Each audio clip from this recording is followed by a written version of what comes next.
Son las 19:16. Estamos ya en contacto con Marisol Peña, directora del Centro de Justicia Constitucional de la Universidad del Desarrollo y expresidenta del Tribunal Constitucional. Marisol, ¿cómo está usted? Muy buenas tardes. Marisol, ¿cómo le va? Hola Rafael, Paula, ¿qué tal están? Muy bien, muy buenas tardes. Oiga, partamos por lo último que decíamos ahí, la comunicación, este comunicado que entregan Gabriel Osorio y Paula Vial, los abogados que representan a Isabel Allende, que se refieren a este tema de que aún no haya un fallo, de que aún no esté el detalle o la oficialización siquiera de la sentencia del Tribunal Constitucional en torno al cese en el cargo de la parlamentaria. Ellos hablan de una situación inaudita y de máxima gravedad. ¿Cómo ve usted eso, precisamente como expresidenta del TC? Bueno, primero quisiera decir que en términos generales, efectivamente los fallos judiciales se entienden conocidos y por tanto la decisión vincula desde el momento que son notificados a las partes. La notificación es un acto formal, oficial, donde se le entrega a la parte la sentencia con posibilidad de que la lea junto con el veredicto. Entonces, eso es lo primero, para que el público tenga antecedente para determinar si hay o no una anomalía. En segundo lugar, en la práctica del Tribunal Constitucional es más que frecuente, yo diría que es la regla general, que se adopta un acuerdo, se designa un o varios ministros redactores y al cabo de un tiempo se conoce la sentencia y se notifica. A mí lo que francamente me llama mucho la atención en este caso es que, apelando a la experiencia que tuvimos en el pasado en el Tribunal Constitucional, aquellos casos que tenían repercusión pública, por ejemplo, cuando examinamos el proyecto de despenalización del aborto en 3 causales, como sabíamos que existía toda una expectación, emitíamos un comunicado inmediatamente después de adoptado el acuerdo, un comunicado público. Se ha adoptado decisión y la causa ha sido acogida, rechazada, en fin, se comunicaba la decisión por tantos votos a favor y tanto en contra. En las próximas semanas se conocerá la sentencia.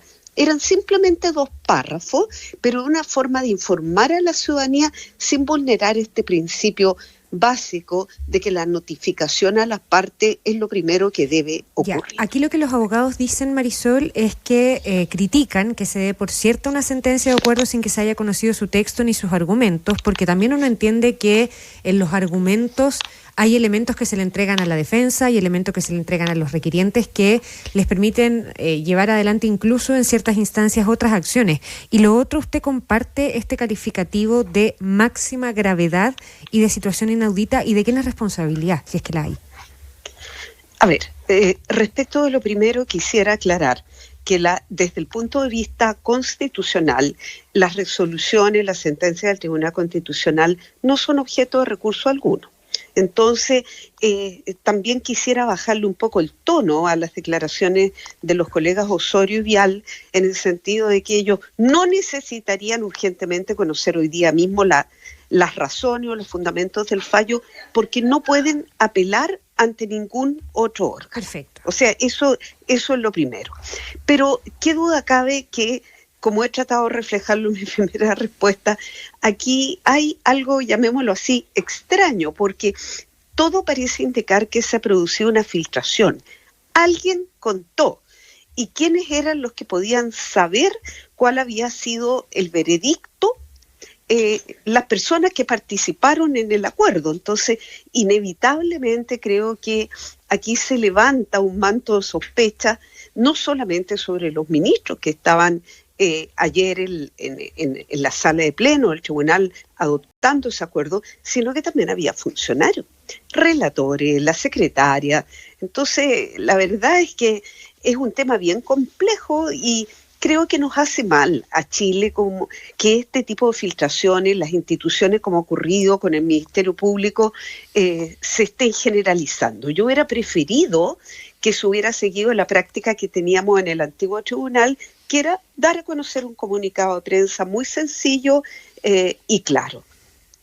Ahora, esa decisión de antes del Tribunal Constitucional, Marisol, ¿es un uso o es un protocolo establecido? ¿O se puede establecer como protocolo? Estaba escuchando lo que ustedes estaban comentando, Rafael, y aprecié que tú entiendes bastante derecho por tus comentarios. Entonces, lo primero que yo debiera aclarar que lo que tú me preguntas, no está establecido en ninguna norma jurídica, por lo tanto, su uso. Lo que sí obedece a normas y principios jurídicos que son aplicables a cualquier tribunal es el tema de la notificación a la parte involucrada, tal como les expliqué. De tal forma que en su momento, cuando el tribunal que yo integré se enfrentó a estos casos de connotación pública y se dio cuenta que no podía tener a la opinión pública en vilo por 2 semanas, por 3, a veces un mes, se demoraba la redacción y dar a conocer la sentencia, entonces se optó por realizar estos comunicados. Si ustedes me preguntan, esto no es, digamos, una práctica estrictamente jurídica, pero sí creo que da cuenta de que los tribunales constitucionales son órganos jurídicos, fallan en derecho, pero que sus decisiones impactan profundamente en la opinión pública. Y se estimó en ese momento que era una consideración a la opinión pública adelantarle al menos la decisión, sin perjuicio que después pudieran conocer los fundamentos que habían dado origen a esa decisión. Marisol Peña, estamos conversando con la directora del Centro de Justicia Constitucional de la Universidad del Desarrollo, expresidenta también del Tribunal Constitucional, y yendo al fondo de la decisión que ayer se toma en el seno del TC, desde su lugar como experta, como expresidenta de esa institución, ¿tenía algún lugar a interpretación? Y esto lo planteamos bien desde el sentido común, un artículo de la Constitución que desde ese mismo lugar parece tan claro y tan categórico, que dice que cesará en el cargo el diputado o senador que durante su ejercicio celebrare o caucionare contratos con el Estado. Desde el sentido común parece como que no hay lugar a interpretación alguna, que aquí se vulneró la Constitución, ¿no? Más allá de que la defensa en todo caso planteaba una tesis de que aquí no se había celebrado ese contrato porque se había detenido el proceso antes, que solo había habido una promesa de compraventa. Pero ¿cuál es su opinión en relación al artículo y a su eventual interpretación? La verdad, Paula, es que estoy muy ansiosa, como muchos, de conocer cuáles son las razones en las que se apoyó lo que se estima es una mayoría importante en el Tribunal Constitucional para decidir de la forma que lo hizo. Pero yo estoy totalmente conteste, de acuerdo con esa interpretación que tú la llamas de sentido común. La Constitución es un tipo de norma jurídica, la más importante, que está llena de cláusulas abiertas o indeterminadas. Por ejemplo, en el pasado se pidió la cesación del cargo de quien era senador, Alejandro Navarro Brain, por la causal de haber incitado a la alteración del orden público. ¿Qué es eso? ¿Qué es orden público? ¿Cuándo se altera realmente, por ejemplo, por la presencia de un senador en una manifestación determinada? Ahí hay más margen para la interpretación. Bueno, en definitiva, ese requerimiento fue rechazado por falta de prueba. Pero acá no hay que olvidar que el tribunal, en esta causa, ni siquiera admitió la posibilidad de probanzas, lo cual ya daba una señal, a mi juicio inicial, de que el tribunal estaba entendiendo que la causal era clara, inequívoca, y que, como tú bien dices, no daba margen para interpretaciones. Ya, y la ley establece que la prohibición de firmar contratos, y la otra palabra que me llamó la atención, de celebrar o caucionar, que es como garantizar un contrato, y hay una promesa de compraventa, aunque no sea en estricto rigor un contrato de compraventa, entra en esa categoría, ¿no? Caucionar un contrato. No, la caución se refiere, para que todos quienes nos están escuchando, por ejemplo, cuando uno es fiador. Cuando uno extiende una fianza y en consecuencia garantiza la concesión de un crédito. De tal forma que si falla el acreedor principal, yo soy la garantía porque entro a responder con mi patrimonio. A eso se refiere la palabra caucionar.